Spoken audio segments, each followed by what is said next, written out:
नमस्कार, मैं राजेश भारद्वाज आप सभी का क्लैट प्रेप के ऑनलाइन प्लेटफॉर्म पर हार्दिक स्वागत करता हूं। Hello everyone, welcome to CLAT prep. आज है 21 जुलाई 2025। जैसा कि आप सभी को पता है, हम डेली न्यूज़ एनालिसिस करते हैं, फैक्चुअल एनालिसिस करते हैं और उसके साथ साथ 20 क्वेश्चंस की प्रैक्टिस भी करते हैं। तो चलिए उसी सीक्वेंस को कंटिन्यू करते हैं। आज कौन सा दिन है? तो आज है 21 जुलाई 2025। हालांकि आज के दिन ऐसा कोई डे नहीं है जो हमारे एग्जाम के लिए इम्पोर्टेंट हो, लेकिन हाँ, कल यानी कि कल संडे था, तो संडे को कल क्या था? 20 जुलाई, ठीक है, 20 जुलाई। तो कल क्या था हमारे लिए? तो कल हमारे लिए क्या था? तो हम कल के दिन सेलिब्रेट करते हैं इंटरनेशनल मून डे। यानी कि इस दिन क्या हुआ था? इस दिन क्या हुआ था? 20 जुलाई 1969 को जो आपका अमेरिका है, यूएसए, ठीक है, उसकी जो स्पेस एजेंसी है नासा, वो क्या करती है? एक मिशन लॉन्च करती है जिसका नाम था अपोलो 11। और अपोलो 11 इस दिन 20 जुलाई को कहाँ पर पहुंच जाता है? 1969 में वो मून पर पहुंच जाता है। और चांद पर जाने वाला पहला देश कौन बन जाता है? यूएसए यानी कि अमेरिका, ठीक है। और जो सबसे पहले पहुंचता है चांद के ऊपर वो कौन होता है? तो फर्स्ट स्टेप किसने रखे होते हैं? तो आप सभी उसके बारे में जानते हो ना, नील आर्मस्ट्रॉन्ग, ठीक है। लेकिन हालांकि अगर हम देखते हैं तो उन्होंने वहाँ पे पहला कदम कब रखा होता है? फर्स्ट स्टेप तो वो होता है 2:56 AM के आसपास, यानी कि 21 जुलाई को। तो कुछ लोगों का ऐसा मानना है कि हमें 21 जुलाई को क्या सेलिब्रेट करना चाहिए? International moon day. बट हालांकि हम उसे कब सेलिब्रेट करते हैं? 20 जुलाई को सेलिब्रेट करते हैं, जिस दिन वो पहुंचे थे, ना कि जिस दिन उन्होंने कदम रखा होता है, ठीक है। ये बात भी याद रखना। बस एल्ड्रिन जो थे वो उसके बाद दूसरे आदमी ऐसे थे जो कहां पर चले थे? मून के ऊपर चले होते हैं, ठीक है, मून वॉक की होती है। तो सिंपल सा याद रखना। तो कल का दिन था वो किस नाम से मनाया जाता है? International moon day. क्या भारत भी चांद पर जा चुका है? तो हाँ, भारत भी चांद पर जा चुका है। और रिसेंटली भारत ने 2023 में चंद्रयान 3 जब लॉन्च किया था, तो इंडिया साउथ पोल पे जाने वाला, सक्सेसफुली लैंड करने वाला फर्स्ट कंट्री बन जाता है, ठीक है। ये बात भी आपको ध्यान रखनी है। और जिस दिन हम सक्सेसफुली पहुंचे थे वो कौन सा दिन था? वो था 23 अगस्त, ठीक है, 2023। और 23 अगस्त को हम क्या सेलिब्रेट करते हैं? तो हम उस दिन सेलिब्रेट करते हैं नेशनल स्पेस डे, ठीक है। नेशनल स्पेस डे उस दिन सेलिब्रेट किया जाता है। तो ये बेसिक सी बात है, ध्यान रखना, ठीक है। चलते हैं थोड़ा सा आगे। आज की इंपॉर्टेंट न्यूज कौन कौन सी है देखते हैं। Open to debate on the operation Sindoor in parliament government. देखो, जो हमारी गवर्नमेंट है, अभी आपका कौन सा सेशन चलने वाला है? तो याद रखना, मानसून सेशन चलने वाला है। और जो आपका मानसून सेशन चलने वाला है वो कब से कब तक चलेगा? 21 जुलाई से लेकर 21 अगस्त तक क्या चलने वाला है? Monsoon session. और याद रखना 3 सेशन चलते हैं। एक होता है बजट सेशन, ठीक है, जो सबसे लॉन्गेस्ट होता है, फरवरी से मई तक चलता है अप्रोक्सीमेटली, ठीक है, फेब टू मई, ठीक है, अप्रोक्सीमेटली। उसके बाद आपका कौन सा होता है? मानसून सेशन, जो लगभग 1 महीने का होता है। और उसके बाद आता है आपका कौन सा? Winter session. विंटर सेशन सबसे छोटा होता है, वो ऑलमोस्ट दिसंबर में स्टार्ट होता है, 15 to 20 डेज तक चलता है, ठीक है। ये बेसिक सी बातें याद रखना। 3 तरह के क्या होते हैं? सेशन होते हैं। उसमें क्वेश्चंस पूछे जाते हैं, मार्क डन मार्क, है ना, वो अलग बातें होती है, ठीक है। तो हमारा जो मानसून सेशन वो कब से बैठने वाला है? 21 जुलाई से। और आपने पढ़ा होगा कि जो जस्टिस वर्मा वाली न्यूज हम काफी टाइम से पढ़ रहे थे, तो जस्टिस वर्मा के बारे में भी यहीं पर क्या होने वाला? डिस्कशन होने वाला, इम्पीचमेंट की प्रोसेस, है ना। तो वहीं पर सरकार ने इस बात के लिए एग्री कर दिया है कि सरकार किसके ऊपर डिबेट करेगी? तो government is ready to debate on Pahalgam या ऑन ऑपरेशन सिंदूर। क्योंकि आपने देखा होगा कि हमारी जो अपोजिशन पार्टीज हैं वो बार बार वो पूछती हैं कि बताओ कितने फाइटर प्लेन मारे गए, कितने फाइटर जेट जो हमारे वो क्रैश हो गए, है ना, क्या उसके रिजल्ट निकले। तो सरकार ने कहा ठीक है, काफ़ी टाइम से उनको कहा जा रहा था कि डिबेट कर लेते हैं, तो वो एग्री कर जाते हैं और कुछ नहीं है, ठीक है। और जब एग्री कर जाते हैं तो कुछ टाइम बाद क्या होगा? उनकी डिबेट होगी, बैठेंगे और उसके बाद जो भी डाटा निकल के आएंगे हम उसको पढ़ लेंगे। हालांकि आपने देखा होगा अभी ट्रम्प साहब ने कल परसों भी दोबारा कह दिया कि 5 जो फाइटर प्लेन्स थे, फाइटर जेट थे, वो क्रैश हुए थे। अब ये नहीं पता कौन सी साइड के थे, तो दोबारा से डाउट क्रिएट करता है कि हाँ एक्चुअल में हुआ क्या था उस दिन, ठीक है। तो उसके ऊपर क्या होगा, आपके जो मानसून सेशन है उसके अंदर क्या होने वाली है, डिबेट होने वाली है। सिंपल से याद रखना। तो जस्ट है ना 21 जुलाई है, आज ही से स्टार्ट हो चुका है, ठीक है। तो अब देखते हैं इस एक महीने के अंदर किस दिन इसके ऊपर डिस्कशन होता है। जिस दिन होगा हम उसको डेफिनेटली पढ़ लेंगे, ठीक है। यूनियन मिनिस्टर जेपी नड्डा और Kiran Rijiju with the Congress leader Jairam Ramesh and others after the all party meeting on Sunday ahead of the monsoon session, ठीक है। ये ऐसा कहा गया है, ठीक है। तो सिंपल सा याद रखना है। और ऑपरेशन सिंदूर जो है आपका, जो पहलगाम था, है ना, मैं बार बार कह रहा हूं कि उसको अच्छे से याद रखना है, कौन कौन से ऑपरेशन से। टीआरएफ को आपने देखा होगा, अभी एक आर्टिकल आज आया भी है द हिंदू में कि टीआरएफ को क्या डिक्लेयर कर दिया गया है, इंटरनेशनल टेररिस्ट ऑर्गेनाइजेशन भी इसको अनाउंस कर दिया गया है यूएन के द्वारा। तो वो यूएसए ने डिक्लेयर कर दिया। तो वो सब बातें भी आपको पता होनी चाहिए, क्या होता है टीआरएफ, क्या है लश्कर तैयबा, ठीक है, जैसे मोहम्मद, ठीक है, आपका हिजबुल मुजाहिदीन, आपका अल कायदा, 9/11, 26/11, ठीक है, आपका जो पुलवामा हुआ था, ठीक है, आपका जो 2001 के अंदर आपके जो पार्लियामेंट अटैक हुआ था, ठीक है, चाहे आपकी वो फ्लाइट हाइजैक हुई थी, है ना, कुछ भी ऐसी बात हो जो टेररिज्म से रिलेटेड हो, उनके बारे में आपको एटलीस्ट सारी बातें पता होनी चाहिए। और हम काफ़ी बार उन चीज़ों को पढ़ भी चुके हैं, तो बार बार रिपीट करने से कोई फ़ायदा है नहीं, हम आगे बढ़ जाते हैं। अगर फिर भी नहीं ध्यान हो, डाउट हो, तो आप पूछ सकते हैं। कैलाश मानसरोवर, देखो जो कैलाश मानसरोवर है ना, उसकी यात्रा स्टार्ट हो चुकी है, ठीक है। Giving a new impetus to the ties says Chinese envoy. देखो होता क्या है, आपने देखा होगा कि जो मानसरोवर है ना, बेसिकली मानसरोवर, कैलाश पर्वत कहाँ पर है, मानसरोवर में। और मानसरोवर किसका पार्ट है, तो मानसरोवर एक्चुअल में तिब्बत का पार्ट है। बट तिब्बत को कौन अपना पार्ट मानता है, चाइना मानता है, चाइना क्लेम करता है। आपने पढ़ा होगा दलाई लामा वाला इशू जो चल रहा था ना, तो दलाई लामा वहां से भाग के कहाँ आ गए, भारत, और भारत में वो शरण ले लेते हैं। भारत में कहाँ बैठे हैं, तो वो बैठे आपके हिमाचल प्रदेश धर्मशाला में, ठीक है। तो वहां पर जो तिब्बत है उसको क्लेम कौन करता है, चाइना। चाइना उसे अपना पार्ट मानता है, ठीक है। और चाइना किसी को भी अपना पार्ट मान ले तो बाद की बात है, जैसे अरुणाचल प्रदेश के भी कुछ जगहों के नाम बदलता रहता है, तो उसका अलग डिस्प्यूट चलता है, ठीक है। तो हमारा जो मानसरोवर है वहां पर एक कह सकता हूँ माउंटेन है जिसका नाम है कैलाश माउंटेन। और आपने अपने एंशिएंट टेक्स्ट है उसमें पढ़ा होगा, रामायण, महाभारत या जो भी हमारे शिव पुराण है, गरुड़ पुराण है, उसमें पढ़ा होगा कि जो भगवान शिव हैं उनका वास कहाँ पे है, तो उनका वास कैलाश पर्वत पर है, हिमालय में। तो कैलाश के लिए, मानसरोवर के लिए यात्रा शुरू होती है, हर साल शुरू होती है, ठीक है। और उस यात्रा में ऑलमोस्ट हमारे यहाँ से बहुत सारे जो यात्री हैं ना, जो श्रद्धालु होते हैं ना, वो लोग जाते हैं। और वो क्या हो चुकी है, अब स्टार्ट हो चुकी है, तो न्यूज़ में आ गई है। तो जस्ट बेसिक सी बातें पढ़ते हैं, फिर हम थोड़ा सा डिस्कस करते हैं। माउंट कैलाश लगभग 6638 मीटर है, याद रखना। इसी हिमालय की हाईएस्ट पीक कौन सी है, माउंट एवरेस्ट। और माउंट एवरेस्ट जो है उसे हिमालय की क्वीन भी कहते हैं, ध्यान रखना, क्वीन ऑफ हिमालय भी कहा जाता है। और ये जो आपका माउंट एवरेस्ट है कंप्लीटली कहाँ पर लोकेटेड है, नेपाल में, ठीक है, जो ऑलमोस्ट 8848 मीटर के साथ बना हुआ है। और नेपाल में इस हिमालय को क्या कहा जाता है, तो नेपाल में हिमालय को सागर माथा भी कहते हैं। ये बात भी जस्ट बेसिक्स याद रखना, ठीक है। और उसी के अंदर एक माउंट कैलाश, ठीक है, जो कि lake Mansarovar are located in the Tibetan region of the China near the source of 4 major rivers. अभी आपने पढ़ा होगा इंडस वाटर ट्रीटी, इंडस भी वहीं से निकलती है, सतलुज वो भी उसी के पास से निकलती है, हम पढ़ चुके पूरे रिवर सिस्टम को। ब्रह्मपुत्रा जिसको यारलुंग सांगपो कहा जाता है, ये भी वहीं से निकलती है। और इवन ब्रह्मपुत्रा के तो 4 नाम है, ठीक है। जब ये चलती है तो यारलुंग सांगपो, इंडिया में पहुंचती है तो इसे क्या कह देते हैं, ब्रह्मपुत्रा या दिहांग कह देते हैं। और जब ये बांग्लादेश में पहुंच जाती है तो इसे क्या कह देते हैं, जमुना कह देते हैं, ठीक है। और एक आपकी एक करनाली रिवर जो कि किसकी है, गंगा की ट्रिब्यूटरी आती है। और ये जो आपका कैलाश माउंटेन है, याद रखना, ये अभी भगवान शिव की पूजा की जाती है, उनका घर माना जाता है। और माँ पार्वती जो है उनका भी घर माना जाता है, आप जानते हो, ठीक है। और यहाँ पर बेसिकली कितने लोगों का, ये बेसिकली आपका होली प्लेस है, तो याद रखना जैनों का भी है, क्योंकि यहीं पर फर्स्ट तीर्थंकर जो ऋषभ देव थे ठीक है, उनका निर्माण माना जाता है। यहीं पर बुद्धिस्ट लोगों का भी है, वो बिलीव करते हैं कि जो डेमचोक थे, ठीक है, वो वहीं पर हुए थे। ठीक है, और उसके बाद इसकी मिनिस्ट्री कौन सी है? एक्सटर्नल अफेयर्स मिनिस्ट्री है जो इसको मैनेज करती है। ठीक है, कंडक्टेड एनुअली जून टू सितंबर, जून से सितंबर के बीच यात्रा चलती है in collaboration with the China, ठीक है, Tibetan authorities.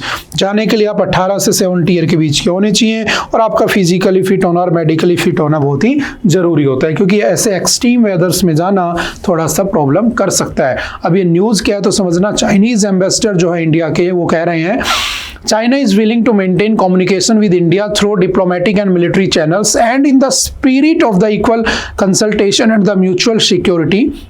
Further refine the border area management and control rules so as to achieve sustainable peace and tranquility in the border areas। ठीक है, तो वही सब बातें ये कर रहा है। देखो बेसिकली होता क्या है, कई बार क्या होता है आपके एग्जाम में ऐसे ज्योग्राफिकली भी क्वेश्चन फ्रेम कर दिए जाते हैं, ठीक है, जो बहुत न्यूज में होते हैं, इसीलिए उसे जीके कहा जाता है, जनरल नॉलेज है ना, आपको सारे एस्पेक्ट पता होने चाहिए।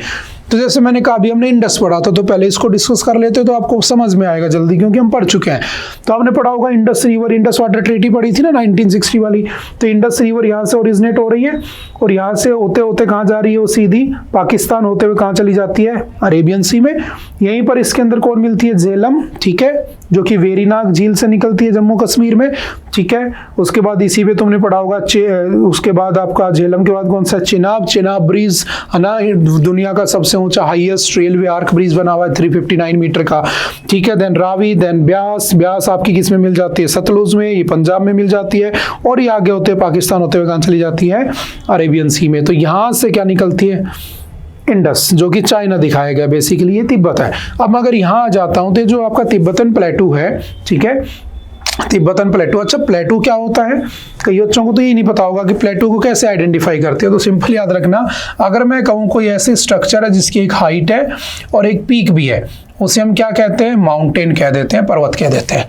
लेकिन मैं कह रहा हूँ कि कोई माउंटेन या कोई स्ट्रक्चर है, उसकी जस्ट हाइट है, पीक उसकी गायब हो चुकी है, चोटी काटने वाले उसकी चोटी ले गए, ऐसा मान लो चोटी गायब है, तो हम उसे प्लेटू कह देते हैं। ठीक है, इसकी हाइट कितनी भी हो सकती है, यहाँ पर बादल बने, पानी गिरा, और यहाँ पर मान लो सेडिमेंटेशन से खड्डा बन गया, तो यहाँ पर पानी भी भर सकता है और वहाँ पर एक लेक भी बन सकती है। तो मुझे बताओ भारत की एकमात्र क्रेटर लेक कौन सी है, देखते हैं कौन बताता है ना। अगर आपने डैम्स वगैरह पढ़े होंगे तो वहाँ पढ़ाया हुआ है आपको, ठीक है, समझ गए। तो इसको हम प्लेटू कह देते हैं, ठीक है। और अगर मैं कहता हूं कि ना किसी की हाइट है, ठीक है, ना किसी की पीक है, तो उसे क्या कह देते हैं, प्लेन एरिया कह देते हैं। ठीक है, ये जस्ट डेफिनेशंस होती है। 1000 मीटर से ऊपर होता है तो उसे पहाड़ कह देते हैं, माउंटेन। 1000 मीटर से नीचे होता है तो उसे पहाड़ी कह देते हैं। 500 to 1000 मीटर तक उसे हिल्स कह देते हैं। ठीक है, तो यहाँ से देखो, यहाँ से जाती है यारलुंग सांगपो, ठीक है, और जो यारलुंग सांगपो जा रही है, समझना, सॉरी, यहाँ से यारलुंग सांगपो, इधर चली गई इंडस, यही इसके बाद से निकल के आ गई सतलुज, और यहाँ से एक निकल के आती है यारलुंग सांगपो, जो ब्रह्मपुत्रा बन के कहाँ चली जाती है, बांग्लादेश, और बांग्लादेश में जमुना बन के कहाँ चली जाती है, आपकी बे ऑफ बंगाल में गिर जाती है। ठीक है, तो ये भी थोड़ी सी बातें याद रखनी है आपको, समझ गए। थोड़ा सा रिवर सिस्टम ध्यान रखना होता है। और यहीं पर आपकी करनाली रिवर है जो कि इसमें आकर मिल जाती है। तो ये जो रीजन है ना, इसे कहा जाता है मानसरोवर। ठीक है, मानसरोवर। और मानसरोवर लेक से कितनी नदियां निकलती हैं, तो लेक से 2 निकलती हैं, इंडस और यारलुंग सांगपो। लेकिन मानसरोवर से 4 निकलती हैं, सतलुज भी आती है इधर से और करनाली भी आती है। और अगर पूछे ग्लेशियर कौन सा है यहाँ पर, तो याद रखना जो आपका ब्रह्मपुत्रा है वो कौन से ग्लेशियर से निकलती है, Chema Jung Dong glacier. Chema युंगडोंग glacier से आपकी कौन सी निकलती है, ब्रह्मपुत्रा निकलती है। गंगा गंगोत्री ग्लेशियर से, यमुना यमुनोत्री ग्लेशियर से। तो ये बेसिक सी बातें भी याद रखना। चाइना कह रहा है कि हम भारत के साथ हेल्प करेंगे, भारत की हेल्प करेंगे। वो अलग बात है कि वो ब्रह्मपुत्रा के ऊपर आपने देखा होगा एक मैसिव डैम क्रिएट कर रहा है ना, जिससे ब्रह्मपुत्रा का पानी रुक जाएगा। अगर उसने ब्रह्मपुत्रा का पानी रोक लिया तो हमारा जो आसाम है, हमारा जो पूरा का पूरा नॉर्थ ईस्ट है ना, मेन आपका अरुणाचल प्रदेश और आसाम किस पे डिपेंड रहता है, ब्रह्मपुत्रा पे डिपेंड रहता है। और वो ब्रह्मपुत्रा के ऊपर एक दुनिया का सबसे बड़ा डैम बना रहा है, कंस्ट्रक्ट कर रहा है। अगर उसने उसने कर लिया तो पानी रुकेगा तो कहीं ना कहीं हमारे ऊपर भी उसका इफेक्ट देखने को मिलेगा। ठीक है, तो एक तरफ वो कह रहा है कि आओ यात्रा करो, दूसरी तरफ वो ये भी करता है, एक तरफ कहता है कि हमारे साथ कोई डिस्प्यूट नहीं है ना, दूसरी तरफ वो हमारे लिए लोगों को मारता भी रहता है। ठीक है, तो वो सब चलता रहता है। देखो दो तरीके यहाँ तक जाने के, एक आपका लिपुलेख पास, ठीक है, उत्तराखंड में, वहां से जा सकते हो। ठीक है, एक है आपका नाथुला पास जो कि सिक्किम में है। याद रखना, पासिस वो होते हैं जो पहाड़ों के बीच में रास्ते बने होते हैं जो प्लेन एरियाज को कनेक्ट करते हैं, उसे पासिस कह देते हैं। जैसे ये पहाड़, वो पहाड़, बीच में गेट बना, मैं यहाँ से उधर चला गया, उधर से इधर आ गया, तो ये पास हो गया। ठीक है, इसे पासिस भी कह देते हैं। तो जो लिपुलेख पास है उत्तराखंड में, उससे भी जा सकते हो, और दूसरा नाथुला पास से भी जा सकते हो। ठीक है, और अभी सावन का महीना है तो आपको ये बेसिक सी बातें पता होनी चाहिए। ठीक है, और ऑलमोस्ट परसों क्या है, शिवरात्रि भी है। ठीक है, चलते हैं नेक्स्ट। Tigris burning bright. देखो बहुत अच्छा आर्टिकल है, समझना क्या हो रहा है। At least 25 people in the Maharashtra Chandrapur forest circle have been killed in the instances of human wild life conflict. तो पहला मुझे पता होना चाहिए what is human wild life conflict, होता क्या है। Attacks especially by the tigress, ठीक है, so far this year the key to mitigating such incidents lies in the relationship between the people, tigers and the government। देखो लगभग इस साल में 25 लोगों को ये जो आपके टाइगर वो मार चुके हैं, और अगर हमें इनसे बचना है तो कह रहा है कि उसके लिए किस किस को आपस में मिलकर रहना होगा, सरकार को, ठीक है, लोगों को और टाइगर को। टाइगर से तो मिलकर आप रह नहीं सकते हो। प्रॉब्लम क्या है समझना, देखो हमारे यहाँ पर देखो एक होता है टाइगर रिजर्व, ठीक है, टाइगर रिजर्व, और एक होता है आपका नेशनल पार्क। जो नेशनल पार्क होता है ना, वहां पर हम याद रखना एनिमल्स को प्लस उसके साथ वाइल्ड एनिमल्स है ना, और उसके साथ साथ प्लांट्स को प्रिजर्व करते हैं, बचाते हैं। किसकी हंटिंग से, किसकी पोचिंग से, तो इंसानों की हंटिंग से, कि भाई इंसान नामक जानवर इन दूसरे जानवरों को ना खा जाए, क्योंकि तुम भली बात ही जानते हो कि सबसे खतरनाक जानवर कौन है, वो तो आप जानते ही हो। तो इनको बचाने के लिए नेशनल पार्क बनाए सरकार ने। कितने नेशनल पार्क बनाए सरकार ने, तो ऑलमोस्ट 107 हो चुके हैं। जो लास्ट बना है वो कौन सा है, सिमलीपाल नेशनल पार्क। और सिमलीपाल नेशनल पार्क कहाँ पर बना हुआ है, तो ये आपका बन गया कहाँ पर, उड़ीसा में। ठीक है, लेटेस्ट 107। पहला कौन सा था, जिम कॉर्बेट था, उत्तराखंड में बना था 1936 में, ये 2025 में है। ऐसे ही होता है टाइगर रिजर्व। टाइगर रिजर्व आया था वाइल्ड लाइफ प्रोटेक्शन एक्ट 1972 से, और उसके बाद 1973 में टाइगर रिजर्व बनाए गए ताकि हमें टाइगर्स को बचाना था, प्रिजर्व करना था। जब इन्हें बचाना था तो इनको बचाते बचाते 2023 के अंदर कितने साल हो गए, 50 साल हो गए।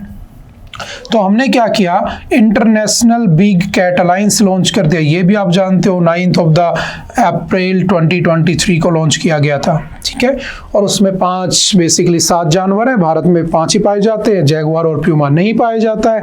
ब्लैक पैंथर उसमें एक्सक्लूडेड होता है, क्योंकि ब्लैक पैंथर नाम का कोई जानवर नहीं होता है ड्यू टू मेलानिज्म। जो लेपर्ड्स होते हैं उन्हीं को हम क्या कह देते हैं, ब्लैक पैंथर कह देते हैं। ये बातें आप बेसिकली जानते हो। अब आ जाते हैं इस न्यूज के ऊपर कि कहने की क्या कोशिश कर रहा है, इसकी थीम क्या है, हमें इसके बारे में क्या पता होना चाहिए। तो बेसिकली होता क्या है कि एक नाम यहाँ पर लिखा हुआ है, मैन एनिमल कॉन्फ्लिक्ट। तो क्या होता है मैन एनिमल कॉन्फ्लिक्ट की, मान लो आप लोग किसी ऐसी जगह पर रहते हो जहां पर कोई भी टाइगर या कोई भी शेर, हाथी, कोई भी जानवर रहता है। ठीक है, अब सोचो आप अपने घर से जा रहे थे और सामने से अचानक से हाथी आ गया। तो 2 सिचुएशन हो सकती हैं, या तो आप उसे मार दो या वो आपको मार दे। तो मोस्ट प्रोबेबली ये तो होता यही है 99% कि वो आपको मार देगा। ठीक है, अगर आपके पास हथियार नहीं है तो सरकार हथियार रखने की वैसे परमिशन नहीं देती है, तो आप ही मारे जाओगे, क्योंकि सरकार के लिए आप ये जस्ट एक डाटा हो, लेकिन जानवर को बताना जरूरी है क्योंकि वो कम हो चुके हैं, एंडेंजर्ड स्पीसीज है। तो सरकार ने क्या किया, कुछ को नेशनल पार्क डिक्लेयर कर दिया, कुछ को वाइल्ड लाइफ डिक्लेयर कर दिया, कुछ को वाइल्ड लाइफ सेंचुरी है ना, कुछ को टाइगर रिजर्व कर दिया, कुछ को एलिफेंट रिजर्व कर दिया, कुछ को कुछ अनाउंस कर दिया, बायोस्फीयर रिजर्व कर दिए। ठीक है, बायोडाइवर्सिटी हेरिटेज साइट अनाउंस कर दिया। ऐसे सरकार ने अलग अलग क्राइटेरिया बना दिए जो हम बेसिकली एनवायरमेंट की क्लास में पढ़ते हैं। ठीक है, आई होप कि आप सबको आते भी होंगे। ठीक है, बना दिए। अब मान लो उस टाइगर रिजर्व में, उस नेशनल पार्क में कुछ ट्राइब्स भी रहती हैं, कुछ गांव भी पड़ते हैं। तो होता क्या है, मैन एनिमल कॉन्फ्लिक्ट हो जाता है, और एक ही सिचुएशन हमारा तो इंसान ही जाएगा। तो यही भी एक आ जा रहा है कि मध्य प्रदेश में लगभग इस साल हमारे यहाँ इंडिया में लगभग 25 लोग मारे जा चुके हैं, और ये डाटा कम नहीं होता है। बात समझ में आ रही है। तो इसका रीजन क्या, मैन एनिमल कॉन्फ्लिक्ट। उसका रीजन क्या, उसका रीजन इसकी बनावट का होना। बनावट का होना क्या, देखो ये 3 रीजन में डिवाइडेड होता है। सबसे अंदर होता है कोर। इस कोर में हम उसे रखते हैं जिसे हमें बचाना है। जैसे Kuno national park, Kuno national park में मुझे किसे बचाना था? मुझे चीता को बचाना था, क्योंकि जो चीता थे वो एक्सटिंक्ट हो गए थे। कौन से ईयर में? तो चीता एक्सटिंक्ट हो गए थे 1952 में, मुझे उसे बचाना था। तो मैं नामीबिया और साउथ अफ्रीका से चीते ले आया, मैंने वहां रख दिए। अब ये चीता तो बाहर आ सकता है, हम अंदर नहीं जा सकते हैं। तो बाहर वाला जोन होता है कौन सा? उसे कहते हैं बफर जोन। बफर जोन के अंदर आप लोगों की ह्यूमन एंट्री अलाउ होती है, लेकिन ह्यूमन एंट्री कैसे अलाउ होती है? विद रेस्ट्रिक्शंस के साथ अलाउ होती है। जैसे सफारी वगैरह करने जाते हो आप, ठीक है।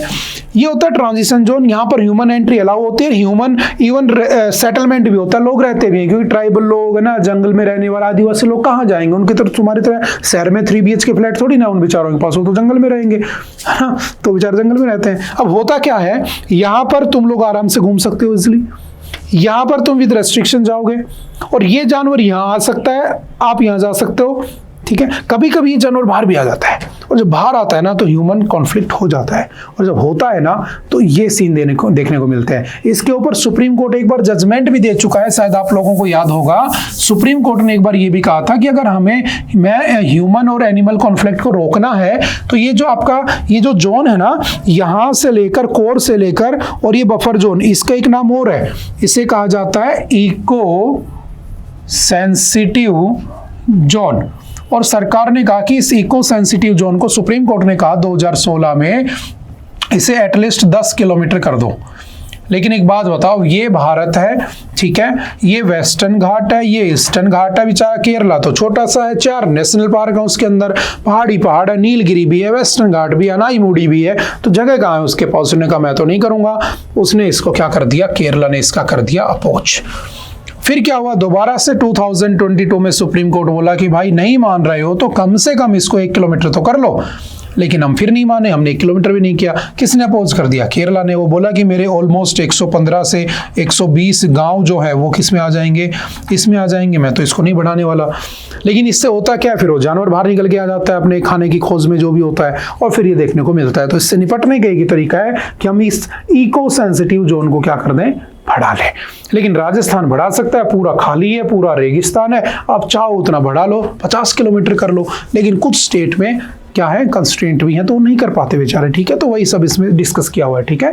चलते हैं थोड़ा सा आगे। अब टाइगर रिजर्व की बात हो रही है, तो टोटल कितने टाइगर रिजर्व है मेरे पास? तो याद रखना 58, 58 है। और जो लास्ट बना है वो मुझे याद रखना होता है, क्योंकि रैंडमली नहीं पूछेगा कि 51 पे कौन था, 50 पे कौन था। तो कौन सा बना याद रखना? जो आपका माधव नेशनल पार्क है, माधव नेशनल पार्क को डिक्लेयर कर दिया गया क्या? Tiger reserve. और कौन से नंबर का? 58 2025 में, ये भी ध्यान रखना। जैसे 107 नेशनल पार्क इसको डिक्लेयर कर दिया गया है, तो आपके सिमलीपाल नेशनल पार्क उड़ीसा को, ठीक है। चलते हैं थोड़ा सा आगे। Directorate general of the civil aviation, अच्छा, reform cannot wait, aviation safety is at stake. देखो अभी आपने देखा होगा कि हमारी जो एयर इंडिया की जो फ्लाइट क्रैश हुई थी, ठीक है, बोइंग 787, ठीक है, 12 जून को, जिसके अंदर लगभग ऑलमोस्ट 300 के आसपास लोग मारे जाते हैं, कुछ सिविलियंस भी थे, कुछ पैसेंजर्स भी थे, है ना। तो कहा गया कि अच्छा, अभी आपने देखा होगा एक न्यूज चल रही है कि एलिगेशंस लगाए जा रहे हैं कि जो पायलट था, क्योंकि पायलटों के बीच में जो बात हुई थी, जो कन्वर्सेशन हुआ था, उस कन्वर्सेशन के बिहाफ पर यह कहा जा सकता है कि ये एक आंसर निकल के आता है कि जो फ्यूल स्विच था वो बंद था। और जब फ्यूल स्विच बंद था तो किया किसने? तो कुछ लोग जो हैं, जैसे इंटरनेशनल ऑर्गेनाइजेशन से, वो एलिगेशंस लगा रही हैं कि भाई वो जो पायलट थे ना, उसी में किसी एक ने कर दिया होगा सुसाइड के पर्पज से, तो उनकी मेंटल हेल्थ अच्छी नहीं होगी। इवन मैंने एक आर्टिकल ये भी पढ़ा था कि उनके घर में किसी की डेथ हो गई थी, किसी पायलट के, तो उसने हो सकता है सुसाइड करने के पर्पज से, मदर या फादर पता नहीं, एक आर्टिकल था, तो उन्होंने दबा दिया होगा, बंद कर दिया होगा। अब एक बात बताओ, कोई आदमी इतने साल से सर्विस कर रहा है और उसको पता है कि उसकी जिम्मेदारी क्या है, उसकी रिस्पॉन्सिबिलिटी क्या है, ठीक है, तो वो ऐसी हरकत नहीं कर सकता है। बाई मिस्टेक अगर हो तो ये बाई मिस्टेक वाली भी नहीं होती है ना। बाई मिस्टेक ये हो सकता है कि मैं तुम्हें पढ़ा रहा हूँ, मेरा पढ़ाने का काम है। बाई मिस्टेक ये हो सकता है कि किसी दिन किसी लेक्चर में मैंने कुछ डाटा को लिखा है, यहाँ पर कुछ बोल दिया, कुछ, वो मिस्टेक होती है। लेकिन मेरे पीछे 250 लोग बैठे हैं, मैं उनको चला रहा हूँ और मैं स्विच को बंद कर दूँ, ये मिस्टेक नहीं होती है। लेकिन वो लोग पायलट के ऊपर डाल रहे हैं। बात समझ में आ रही है? तो कहा गया कि इन पायलट्स के ऊपर ये जो आपके जो पायलट होते हैं इनके जो टेस्ट होने चाहिए ना, साइको टेस्ट, ये सब टाइम टू टाइम होने चाहिए, है ना, इनका स्ट्रेस टेस्ट होना चाहिए, स्ट्रेस एनालिसिस ये सब होना चाहिए। तो लेकिन ये आर्टिकल ही डिस्कस कर रहा है भाई ठीक है होना चाहिए, लेकिन अभी के अभी एट प्रेजेंट अगर तुम इसे लागू करोगे तो बहुत टाइम लग जाएगा। तो तुम मेन प्रॉब्लम में क्यों नहीं आ रहे? मेन प्रॉब्लम क्या है कि 2020 में 22 में इसी फ्लाइट के लिए कहा गया था कि इसमें माल फंक्शन हो सकता है। अब माल फंक्शन क्या होता है? तो यानी कि अपने आप सिस्टम खराब हो जाता है। जैसे ये स्क्रीन चल रही है, मान लो स्क्रीन में इसके मदरबोर्ड में कोई डिस्प्यूट है, मान लो, और ये चलते चलते अपने आप स्क्रीन बंद हो जाए, ठीक है, और जब अपने आप बंद हो जाएगी तो मान लो यहाँ से ये भी बंद हो जाएगा, तो आप मुझे थोड़ी ना ब्लेम करोगे कि सर ने ऐसे चलते चलते बंद कर दिया। हो सकता है इसके अंदर कोई फॉल्ट हो, तो हो सकता है कि तुम्हारे प्लेन में कोई एरर हो और वो बंद हो गया हो, जस्ट उन्होंने तो बातें की थी कि मैंने भी नहीं किया, मैंने भी नहीं किया, आप कैसे उसे ब्लेम कर सकते हो? तो जो हमारा सिविल एविएशन है, जो मिनिस्ट्री ऑफ सिविल एविएशन है, उसे इस बात पे ज़्यादा ध्यान देना चाहिए कि एट प्रेजेंट जो रनिंग एयरप्लेन्स हैं, ठीक है, उनकी सेफ्टी कैसे देखी जाए, ना कि रादर देन कि भाई उनको साइको एनालिसिस किया जाए। बात समझ में आ रही है? बस इसकी यही थीम, आई होप कि आपको बात समझ में आ गई होगी, ठीक है। जस्ट इसको पढ़ लेना, मैं दो चार बातें और डिस्कस कर लेता हूं जो इसमें लिखी हुई है। The aircraft accident investigation bureau, ठीक है, report on the Air India Boeing 787 air crash in Ahmedabad, वही सब बातें। Directorate general of civil aviation has regulatory control over the airlines, the AAI and the airport operators, the ministry of civil aviation has supervisory control over the DGC and the AAI. तो इन लोगों को क्या करना चाहिए? Rather than ये करके क्या करना चाहिए? इनको सेफ्टी के ऊपर ध्यान देना चाहिए। वही सब बातें लिखी हुई हैं, ठीक है, जैसे पहले क्रैश हुए थे उनके बारे में भी इन्होंने लिखा हुआ है, तो आप जस्ट रीड कर सकते हो। Directorate general of civil aviation कौन होता है? India apex civil aviation regulatory body responsible for overseeing air safety, licensing and compliance with international standards.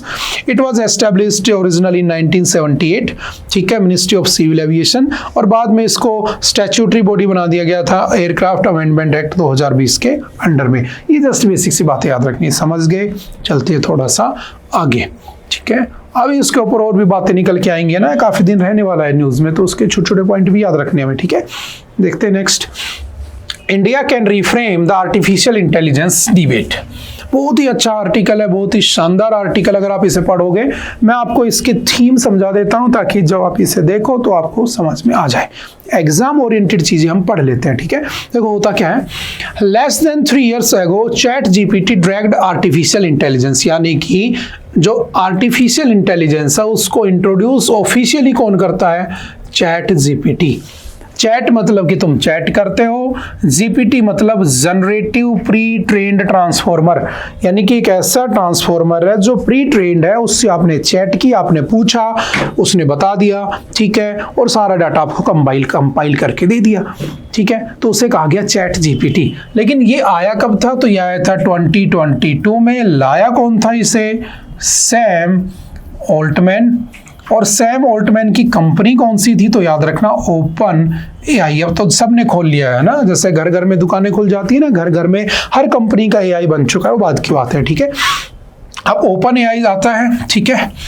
इसमें क्या था, जब इनिशियली ये आया था चैट जीपीटी, तो इसमें क्या वो था इशू कि इसमें सिर्फ टेक्स्ट ही इनपुट में दे सकते थे आप, तो आउटपुट भी क्या मिलता था हमें? आउटपुट भी टेक्स्ट ही मिलता था, तो कोई इशू नहीं था, सब सही चल रहा था। अब इसका एडवांस वर्जन आ गया GPT-4, और आप GPT-4 के अंदर वॉइस दे रहे हो, ऑडियो दे रहे हो, वीडियो दे रहे हो इनपुट के रूप में, तो ये आउटपुट भी वैसे ही देगा। इसलिए तुमने देखा होगा कि बहुत सी जगह पर हमारे जो फेवरेट पॉलिटिशियंस हैं, उनको तुम लोगों ने, मैं नाम नहीं लूंगा ना, उनको आप लोगों ने आप समझ गए होंगे, मारवाड़ी में गाने गाते हुए देखा होगा, भोजपुरी में गाने गाते हुए देखा होगा, है ना। इतना मिसयूज होता है, डीप फेक की न्यूज़ पढ़ी होंगी, है ना, किसी को बदनाम करने के लिए उसके फेस का, उसके बॉडी का यूज कर लिया जाता है। तो ये सब एआई का ही कमाल होता है, लेकिन हालांकि उसके कमाल भी है तो उसके नुकसान भी है। और नुकसान क्या है उसके? ये सब जो मैंने अभी बोले। फायदे क्या है उसके? फायदे बहुत अच्छे हैं। ऐसी डिजीज जो साइंटिस्ट ढूंढ ही नहीं पा रहे थे सॉल्यूशन, एआई पे डाला, एआई ने सारा डाटा कंपाइल किया और 10 मिनट में सॉल्यूशन दे दिया। तो इसके यूज भी बहुत सारे हैं, समझ में आ रही है, तो हमें उनकी तरफ भी जाना चाहिए। तो होता क्या है, एआई के अच्छे यूज, बुरे यूज। अच्छा एक याद रखना, एआई जो है ये इनिशियली कब आया था? 1956 में। लाने वाला कौन था? तो उसका नाम याद रखना आपको, जॉन मैकार्थी, ठीक है, जॉन मैकार्थी इसे लेकर आए थे, और जॉन मैकार्थी इसे कब लेकर आए थे? 1956 में। और उसके बाद इसका एडवांस वर्जन चैट जीपीटी, और उसके बाद तो आपने देखा लाइन लग चुकी है, जेमिनाई, उसके बाद है ना मेटा का अपना खुद का है, सब ने अपने अपने बना लिए, वो बाद की बातें। डीप सीक है ना, ग्रोक है ना आपके स्पेस एक्स वाले का, ठीक है, ऐसे बहुत सारे बन चुके हैं, ठीक है। अब मैंने कहा कि इनका यूज और मिसयूज कैसे डिफाइन करोगे? तो ये जितना इनका यूज अच्छा उतना इनका मिसयूज भी बहुत बुरा है। तो इससे बचने के लिए क्या किया गया?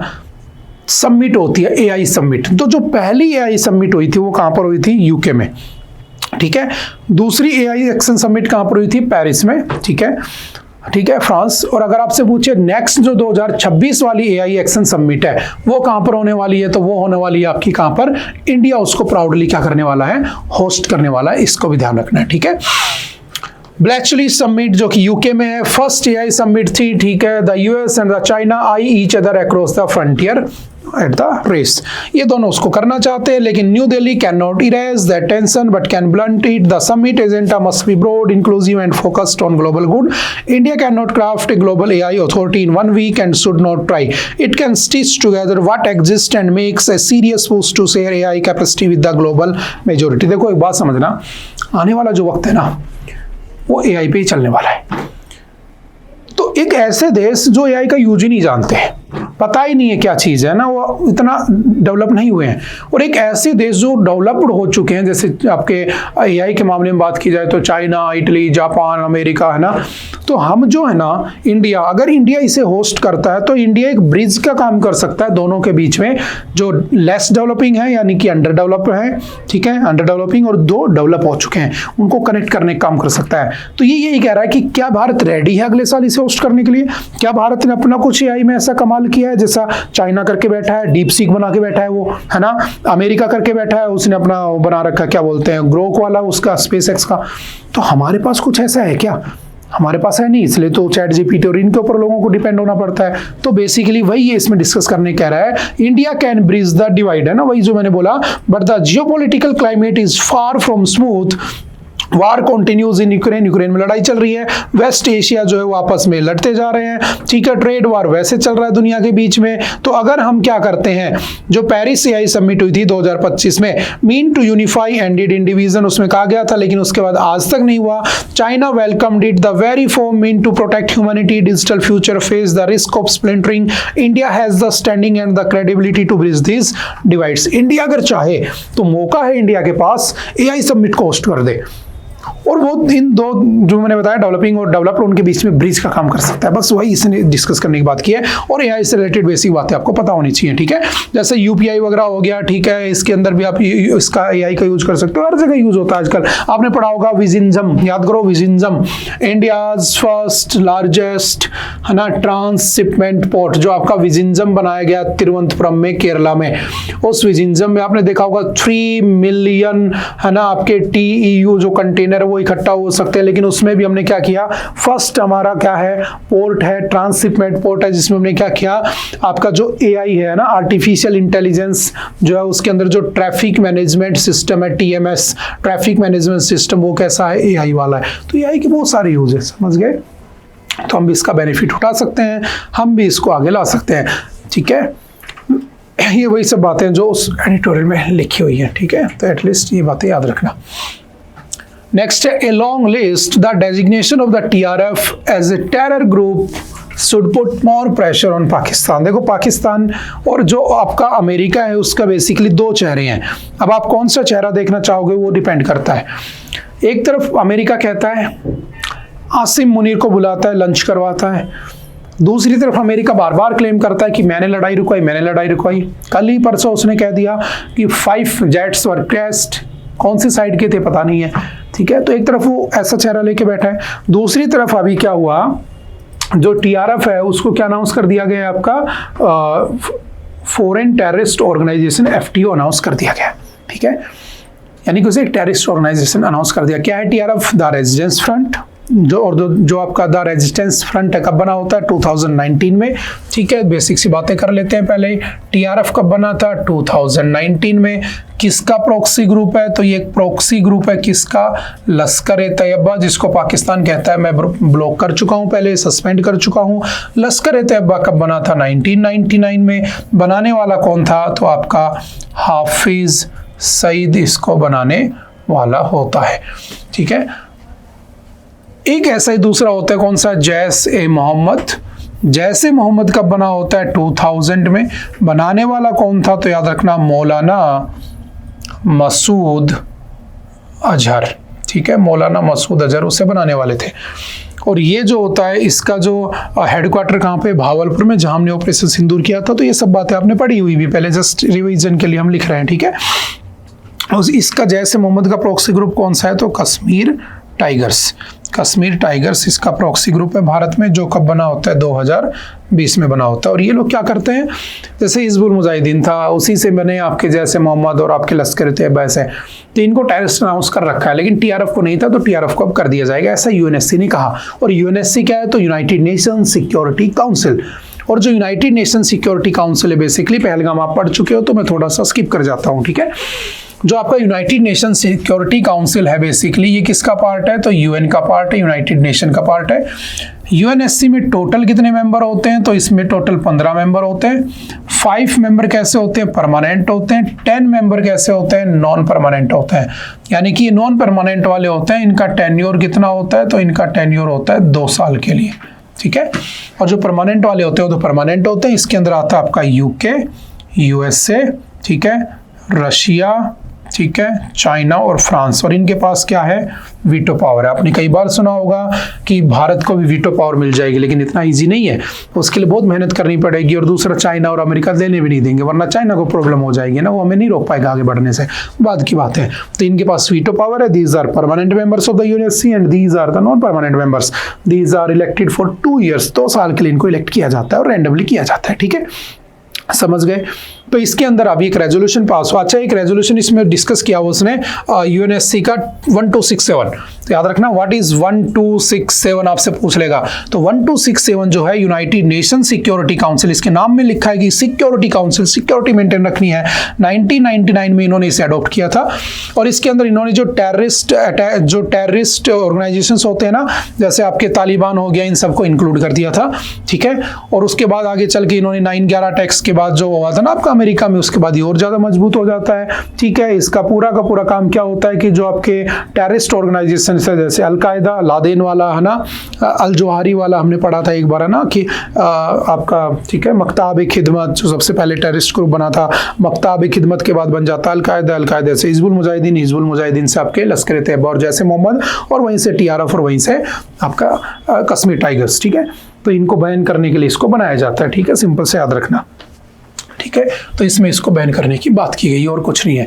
अगर आपको यूएनएससी के अंदर कोई वोट पास करवाना है, कोई रेजोल्यूशन पास करवाना है, तो टोटल 15 में से याद रखना 9 वोट आपके फेवर में होने चाहिए, तो ही पास होता है। और उसके बाद भी एक कंडीशन याद रखना कि अगर वो वीटो नेशंस हैं, है ना, UK, USA, Russia, China, France, अगर इनमें से किसी एक ने भी उसके लिए नो कह दिया तो आपका रेजोल्यूशन पास नहीं होगा। ये भी ध्यान रखना, सभी का यस होना जरूरी है। और टोटल ओवरऑल 9 वोट होने चाहिए, यानी कि 5 तो परमानेंट एग्री होने चाहिए और 10 नॉन परमानेंट में से 4 एटलीस्ट अगर एग्री हो जाते हैं तो रेजोल्यूशन पास हो जाता है। ये बात भी ध्यान रखना। ठीक है, चलते हैं थोड़ा सा आगे। What is the European Commission's age check plan to keep children safe online? European Commission is developing an age verification app, यानी कि एक ऐसा ऐप लाया जा रहा है जिसमें अगर आप उसको पहले से प्री इंस्टॉल्ड होगा मोबाइल में, और अगर आप उस मोबाइल को चलाओगे तो आपकी एज को आपको क्या करना होगा, वेरीफाई करने का। वो जो क्राइटेरिया है वो अभी वो डिसाइड करेंगे। ठीक है, under the digital service act, ठीक है, डीएसए के अंदर में, to prevent the minors from accessing harmful online content. ठीक है, आपने देखा होगा जो छोटे बच्चे होते हैं ना, उनके हाथ में मोबाइल लग जाता है, पता ही नहीं, ठीक है, बच्चा क्या यूज कर रहा है उसका। ठीक है, उससे हो सकता है कि उसका नुकसान हो जाए, उसका फ्यूचर खराब हो जाए ना, उसकी सेहत के लिए नुकसानकारी हो सकता है, कुछ भी हो सकता है। ठीक है, सुसाइड कर लेते हैं, जैसे बीच में ब्लू व्हेल नाम का गेम आया था है ना, एक ब्लू व्हेल नाम का गेम, बच्चे सुसाइड कर ले रहे थे उसमें, तो ऐसा नहीं होना चाहिए ना। तो बच्चों को बचाना बहुत जरूरी है। बच्चा क्या होता है, मिट्टी का, जैसे कुम्हार होता है, कुम्हार जब बर्तन बनाता है ना तो मिट्टी को बहुत गीला कर लेता है उसको ना, और फिर उसको आकार देता है। तो बच्चा वही होता है, उसको जैसे आप उसको ठोकोगे पीटोगे, जैसे उसको बनाना चाहोगे वो बर्तन बन जाएगा, घड़ा बन जाएगा, गिलास बन जाएगा, ठीक है, कुछ भी बन जाएगा। तो उसको ध्यान रखना बहुत जरूरी है। तो आप बताओ ऐसा कौन सा देश है, मुझे बताना, जिसने अपने यहाँ पर सोशल मीडिया यूज करने के लिए बच्चों की एज को 16 साल फिक्स कर रखा है ना। एक ऐसा लॉ लेकर आया था कि बिलो 16 ईयर्स आपको सोशल मीडिया एक्सेस नहीं मिल पाएगा। तो अच्छा ऐसा होना चाहिए। इवन जो फ्रांस है, फ्रांस जो है आपका इमैनुअल मैक्रोन, वो तो मैं जिसकी बात करने वाला हूँ है ना, एज चेक प्लान का, इसके लिए बिल्कुल सपोर्ट में है। वो तो कह रहा है कि मैं चाहता हूँ कि यही नहीं, 18 ईयर छोड़ो, आप कम से कम 15 साल तक के बच्चे को तो क्या मत दो, सोशल मीडिया यूज मत करने दो। वो तो ये इसका भी सपोर्ट कर रहा है। तो मे बी EU इसके ऊपर प्लान कर ले। यूरोपियन कमीशन कब बना था यूरोपियन कमीशन, तो आपको पता होना चाहिए 1993, और इसमें टोटल कितने देश आते हैं मिला के टोटल, तो इसमें 27 देश आते हैं आज के दिन। एक ब्रिटेन एग्जिट कर चुका है पहले, ठीक है, 2020 में। Many critics argue that the move risks compromising privacy and fails to effectively safeguard children। तो जो बच्चे हैं कुछ कहते हैं कि ऐसा करने से प्राइवेसी चली जाएगी, क्योंकि अगर एज वेरिफिकेशन होगा, जैसे भारत में एज वेरिफिकेशन कर दें आप सभी के लिए, तो आपको आधार कार्ड के डाटा डालना पड़ेगा। आधार कार्ड से पता चलेगा आपकी एज क्या हो रखी है ना, कुछ ना कुछ राशन कार्ड कुछ, तो हो सकता है आपका डाटा लीक हो जाए, है ना। तो ये भी कंसर्न आ रहे हैं। तो देखते हैं अभी क्या करते हैं, लेकिन EU इज जस्ट प्लानिंग, और बच्चों को बचाना है उनके फ्यूचर के लिए। जैसे फॉर एग्जाम्पल पोर्नोग्राफिक कंटेंट, ठीक है, साइबर बुलिंग हो जाती है बच्चों के ना, छोटे छोटे बच्चे होते हैं, बहुत सारे जो प्रीडेटर्स होते हैं बैठे रहते हैं, जो मासूम बच्चे होते हैं उनको बहका देते हैं, उनके अकाउंट से पैसे निकालना ना, उनको ब्लैकमेल करना, बहुत सारे इंसिडेंट होते हैं, है ना। आपको पता नहीं दुनिया में क्या क्या चल रहा है, ठीक है। एडिक्शन हो जाता है, देखा होगा बहुत सारे बच्चों का एडिक्शन हो जाता है ना, हर टाइम मोबाइल चाहिए, खाना खाते समय भी, है ना, हर समय मोबाइल चाहिए उन्हें। एक्सप्लॉयटेशन, उनका ऑनलाइन एक्सप्लॉयटेशन भी हो सकता है, और वही जो साइबर बुलिंग है वो फिजिकल एक्सप्लॉयटेशन में कब कन्वर्ट हो जाती है पता ही नहीं चलता है। तो इन सब चीजों से बचाने के लिए क्या किया जा रहा है, लॉ लाया जा रहा है। कौन लाने की कोशिश कर रहा है, यूरोपियन यूनियन लाने की कोशिश कर रहा है। यूरोपियन यूनियन क्या होता है आप भली बात ही जानते हो। To protect minors from the accessing harmful और the inappropriate content online, especially on the adult website likes, ठीक है। Make platforms child friendly by adjusting user interface based on the age, ठीक है। एक न्यू एज वेरिफिकेशन ऐप लाया जा रहा है, 2026 तक वो ले आएंगे। France, Spain, Denmark, Greece, Italy, ये सब क्या कर रहे हैं, उसका सपोर्ट कर रहे हैं, स्ट्रांगली उसके सपोर्ट में है। फ्रांस तो ये भी कह रहा है कि 15 साल तक के बिलो का सोशल मीडिया अकाउंट ही बैन कर दो, ठीक है। क्या भारत में ऐसा होना चाहिए, शाबाश मुझे बताओ, है ना। और सभी को इसके ऊपर अपनी राय दे सकते हैं, ठीक है ना। ऑलमोस्ट सभी इसमें अपना जवाब दे सकते हैं कि क्या भारत में 15 ईयर से भी लोग बच्चों का मोबाइल या सोशल मीडिया कंटेंट बंद होना चाहिए या नहीं होना चाहिए, ठीक है। और क्या भारत में भी ऐसे बिलो 18 वाले बच्चों के लिए कुछ ऐप मैकेनिज्म होना चाहिए जैसा EU लाना चाहता है, ठीक है। इसको आप लीगल की रेस्पेक्ट में भी देख सकते हो, ठीक है। तो बताना मुझे क्या होना चाहिए। NDRF trains dogs for the use in the disaster operations। देखो हुआ क्या, NDRF क्या है, जो आपका आपने देखा होगा कई बार डिजास्टर आ जाते हैं, है ना। तो नेशनल डिजास्टर्स के काम पर कौन काम आता है उस टाइम पर, तो NDRF काम आता है। क्या होता है NDRF, क्या कर रहा है NDRF समझना। Around 6 dogs are currently under training at the NDRF battalions, ठीक है, तमिलनाडु के अंदर, और गाजियाबाद में 6 जो डॉग है उनको ट्रेन किया जा रहा है, जो डिजास्टर के टाइम पर आपकी क्या करेंगे, हेल्प करेंगे। The dogs primarily belongs to the Belgian Malinois and the Labrador breeds, ठीक है। ये 2 ब्रीड्स वहां से लाई गई हैं और इनको ट्रेन किया जा रहा है। Special training use recent imported from abroad that mimics the order of the decomposing human bodies, ठीक है। जैसे मान लो नेशनल डिजास्टर आ गया और कोई उसमें दब गया, तो उसको ढूंढने के लिए डॉग्स का यूज करने वाले हैं, ठीक है, और कुछ नहीं है। It was established under the section 44 of the disaster management act 2005। तो डिजास्टर मैनेजमेंट एक्ट कब आया था, 2005 में आया था, क्योंकि आपने पढ़ा होगा 2004 के अंदर क्या आई थी, सुनामी आ गई थी, तो उसके बाद ये आया था कहां पर, सुमात्रा आइलैंड के ऊपर, ठीक है। उसके बाद भारत ने इसको बनाया होता है, ठीक है। जैसे पेरियार नदी में जब बाढ़ आई थी तो हमने क्या बनाया था, डैम सेफ्टी एक्ट, ठीक है। तो जब तक हमारे यहाँ पर कुछ हो नहीं जाता तब तक हम कुछ नहीं करते हैं, ये बात आप भली बात ही जानते हो, ठीक है। है ना, इंडिया है। कौन कौन सी आर्म्ड फोर्सेस हैं उसके अंदर, कौन कौन सी बटालियंस यूज होती हैं, तो याद रखना बीएसएफ है, सीआरपीएफ है, सीआईएसएफ है, आईटीबीपी है, सशस्त्र सीमा बल है और आपकी आसाम राइफल उसमें काम करती है। कब बना था ये एनडीआरएफ? 2006 में। मिनिस्ट्री कौन सी है? होम अफेयर्स मिनिस्ट्री इसके अंडर में काम करती है। बेसिक्स याद रखना, ठीक है। और इसमें डॉग्स को यूज किया जा रहा है, तो ये न्यूज में आ गया और कुछ भी नहीं। और अभी एग्जाम अभी न्यूज में आता रहेगा क्योंकि नदियां बहेंगी, पानी बरसेगा और ये सब चलता रहेगा। नेक्स्ट चलते हैं जो इंपॉर्टेंट है, annual share of the abstentions in India's votes at the United Nations reaches on all time high. देखो ऑल टाइम हाई क्या समझना, अभी हमने पढ़ा था यूनाइटेड नेशंस सिक्योरिटी काउंसिल पढ़ा था और इसमें 10 + 5 का फिगर होता है। 5 क्या होते हैं? परमानेंट, और 10 क्या होते हैं? Non permanent. ये तो था सिक्योरिटी काउंसिल की बात। लेकिन अगर मैं बात करता हूं यूनाइटेड नेशंस जनरल असेंबली, तो जनरल असेंबली में तो 193 + 2 आते हैं। 2 कौन है? जो ऑब्जर्वर हैं। एक आपका वेटिकन सिटी जो दुनिया का सबसे छोटा देश है, जो रोम के अंदर है, और एक कौन सा है आपका? तो एक आपका पैलेस्टाइन जो कि इजराइल हमास वाला इशू चल रहा है। तो जब यहाँ पर वोटिंग होती है तो 2 ऑप्शन होते हैं, या तो यस कर दो या नो कर दो, या बाहर निकल जाओ, एब्सटेन हो जाओ, यानी कि ना हाँ ना हाँ। तो भारत जो है ना, भारत बहुत टाइम से क्या कर रहा है? ना करते जा रहा है, या ना करता ना हाँ करता, एब्सटेन हो जाता है, प्रेजेंट ही नहीं रहता। मतलब जिस दिन अटेंडेंस होती है ना उस दिन जाता ही नहीं, ऐसा मान लो।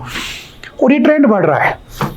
ये देखो 2 इसके एस्पेक्ट, एक अच्छा भी एक बुरा भी। अच्छा ये है कि अगर हम ऐसा करते हैं तो हम अपनी इंडिविजुअलिटी को दिखा रहे हैं कि भाई मैं इंडिविजुअल हूं, मैं काफी हूं तुम लोगों के लिए, मेरे को किसी की जरूरत नहीं है। तुम कल को कोई लो लेकर आए, 20 लोग हाँ कर रहे हैं, 10 लोग ना कर रहे हैं, मैं हाँ करूं ना करूं, मेरे पे मेरी मर्जी, क्योंकि मैं तुमसे इन्फ्लुएंस्ड ही नहीं हूं, मेरे को फर्क ही नहीं पड़ता तुम क्या कर रहे हो दुनिया में। एक तो ये चीज है कि हमारी पावर, हमारी कह सकता हूं कि हम कितना आगे बढ़ चुके हैं, वो सब दिखा रहा है।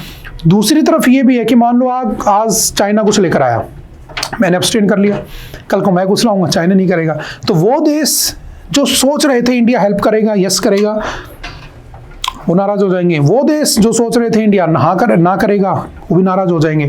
तो हुआ क्या ऐसे करने से इंडिया जो है बीच में एक ऐसी सिचुएशन में है कि वो इधर भी जा सकता है, इधर भी जा सकता है। बात समझ में आ रही है? तो बस वही इसने डिस्कस किया हुआ है और ये ट्रेंड इतना बढ़ चुका है, ये जो पूरा एनालिसिस हुआ है, ठीक है, इस एनालिसिस की 2, अच्छा इंडिया ऐसा कह सकता हूँ न्यूट्रल पॉलिसी अपना रहा है, मैं न्यूट्रल हूँ, मुझे फर्क ही नहीं पड़ता, तुम हाँ करो चाहे ना करो।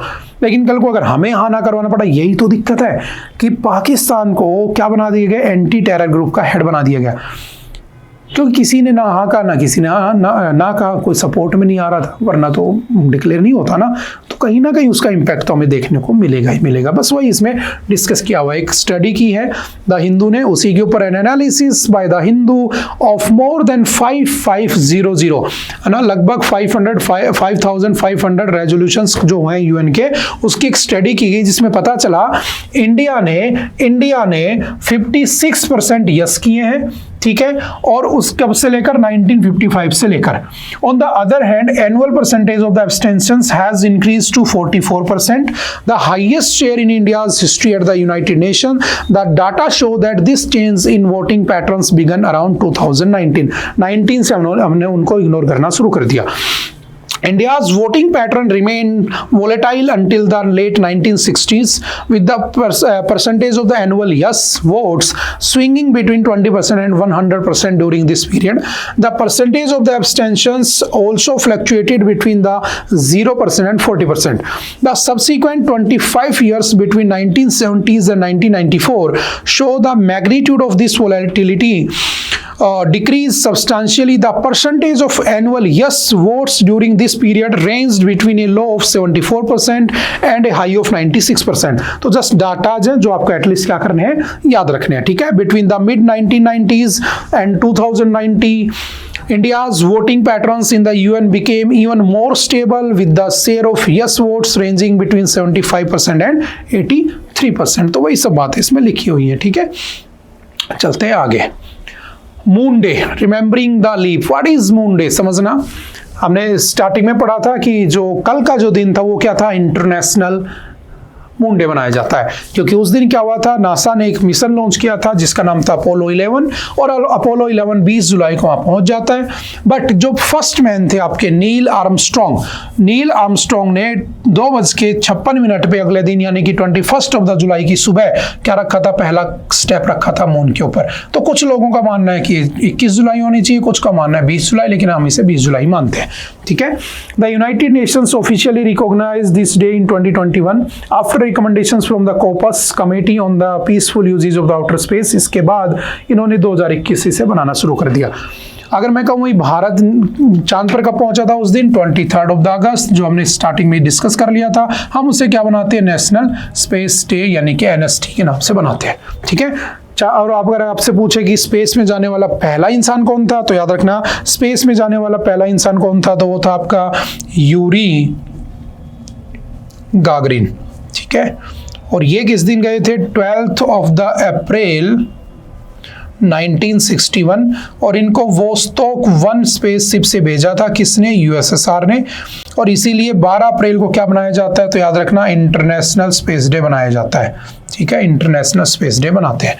और अगर आपसे पूछे आपका फर्स्ट वुमेन कौन थी जो स्पेस में गई थी, तो उसका नाम याद रखना वैलेंटीना। ये 1963 में गई थी, वोस्टॉक 6 से इनको USSR ने भेजा होता है। ठीक है। इंडिया की तरफ से 2 जा चुके हैं, Rakesh Sharma 1984 Soyuz T11 by आपका USSR। और अगर आपसे पूछे कि दूसरा, तो अभी कौन गए थे, Shubhanshu Shukla international space station, वो आप अच्छे से जानते हो, एक्सियोम 4 मिशन। ठीक है। वो सारी बातें आप पढ़ चुके हो, तो हम आगे बढ़ जाते हैं, समझ गए, सिंपल सा याद रखना। चाइना, इंडिया, रशिया और यूरोपियन स्पेस एजेंसी एक ऐसे देश है जो कहाँ पहुंच चुके हैं, चांद पर पहुंच चुके हैं। याद रखना पाकिस्तान भी, अभी आपने पढ़ा होगा कुछ दिन पहले, प्लान कर रहा है चाइना के साथ मून पर एक मिशन लॉन्च करने की। ठीक है। वो सब बात आप जानते हो, चंद्रयान 1, 2, 3 है ना, वो आपने इसरो में पढ़ा हुआ है, तो हम थोड़ा सा आगे स्किप कर जाते हैं। हाँ, याद रखना 23 अगस्त को जहां पर हम उतरे थे, वहां पर वो जो हम लैंड किए थे, उस लैंडिंग साइट का नाम क्या रखा गया, तो उस लैंडिंग साइट का नाम क्या रखा था, तो उसको नाम दिया गया शिव शक्ति पॉइंट। क्या नाम दिया गया, शिव शक्ति पॉइंट। और जहां पर 2019 वाले हमारे चंद्रयान 2 के डेब्रिस गिरे थे, टुकड़े गिरे थे, उस जगह को क्या कहा गया, तिरंगा पॉइंट। ठीक है। तिरंगा पॉइंट, ये भी याद रखना। ठीक है। हमारे लैंडर का नाम क्या था जब हम गए थे चांद पर, तो विक्रम। हमारे रोवर का नाम क्या था, प्रज्ञान। ये बेसिक सी बातें याद रखना। ठीक है। चलते हैं थोड़ा सा आगे। ओके, आई थिंक आज के लिए इतना ही था। आई होप कि आपको बातें समझ में आई होंगी। फिर भी अगर किसी भी तरह का कोई डाउट रहता है तो आप एनी टाइम आकर पूछ सकते हो, मिल सकते हो। मिलते हैं दोबारा से किसी नेक्स्ट लेक्चर में। Okay, bye bye, thank you, have a nice day.